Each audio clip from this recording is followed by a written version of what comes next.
অবশেষে আর কদিন পর কার্যকর হচ্ছে জাতীয় সংসদ। সেই মাহেন্দ্রক্ষণের দিন নির্ধারিত হয়েছে 12ই মার্চ।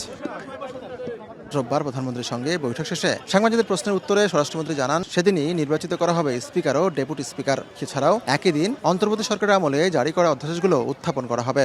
সামারিটা জাতীয় সংসদ সচিবালয় থেকে মাননীয় প্রধানমন্ত্রীর দপ্তর হয়ে রাষ্ট্রপতির কাছে যাবে।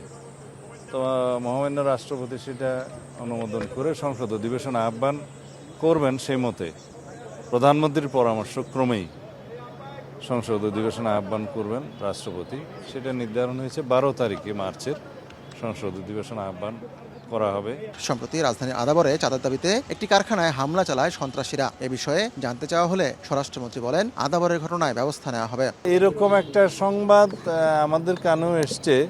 আমি এটা খোঁজ নিতে বলেছি, তদন্ত করে আমাদেরকে রিপোর্ট সাবমিট করতে বলেছি। যদি সেরকম কিছু হয়, এটা আমরা এই সমস্ত বিষয়ে কঠোর ব্যবস্থা নেব। পুলিশের উচ্চ পর্যায়ে রদবদল হচ্ছে বলেও জানান স্বরাষ্ট্রমন্ত্রী। কিছু পরিবর্তন তো আসবে। সাদিকুর রহমান তামাল, সময় সংবাদ, ঢাকা।